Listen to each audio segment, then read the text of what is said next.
now you're a gun owner. What do you do now? Is becoming proficient. Proficient in the law, proficient in the use and storage and maintenance of a handgun. And so that's really important, I think, too, is to support your local gun store. If you haven't made contact with your local mom and pop gun shop, or your closest facility that you talk to, or meet those people, give them your business, take their classes. I think that's really important, that a lot of people get some training. And this is kind of a trend that we see in the self-defense world too.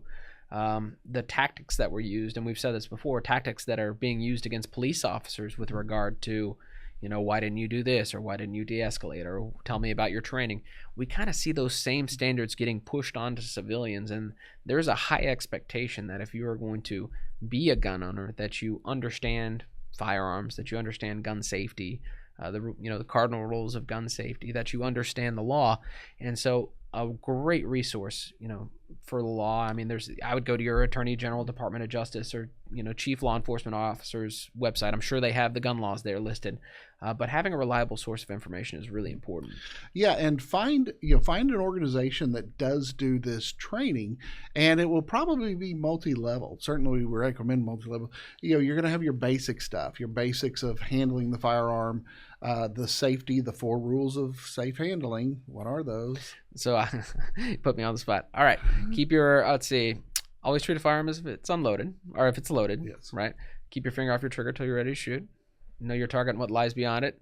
And keep your firearm pointed in a safe direction. I might have got them out of order, but those are... When it comes to gun safety, is there really any out of order? Yeah, so yes.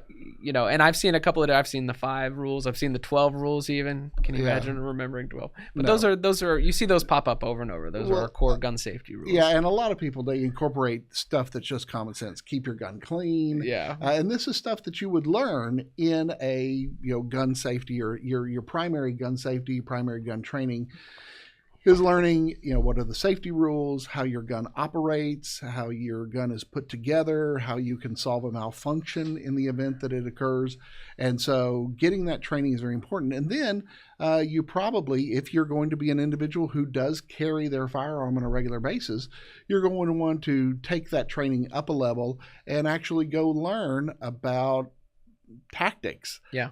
Drawing from a holster, looking for, concealment in a shooter situation, looking for cover, shooting from cover, that sort of thing. And, people, I hesitate to use the word enjoy, but this is a lot of people have found this to be not just an activity that enhances their ability to defend themselves, their family, people around them, but also something that become a hobby for them. Yeah, and I would say that's probably the last one. Like, now that you're a gun owner, not only just becoming proficient, you have to practice.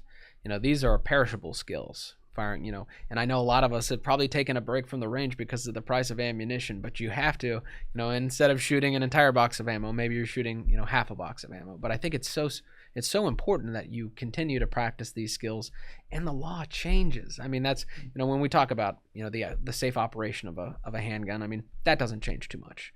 How to, acquire a sight picture, and how to, what your shot looks like drawing from a holster, and the steps that you take, that's not going to change too much. But the law changes. The law changes frequently. Yes. And so whatever state you're in, make sure you know when your legislature meets. Make sure you keep abreast of things that are occurring, especially with regard to firearms. Some states have it very easy. Like I said, here in Texas, our legislature only meets for 5 months every 2 years. There are other legislatures that are professional legislatures. They're in session almost all the time, all year round. So since this is a highly regulated item that you are now possessing, it would behoove you to go ahead and find out about your legislative process and how to follow that. Yeah.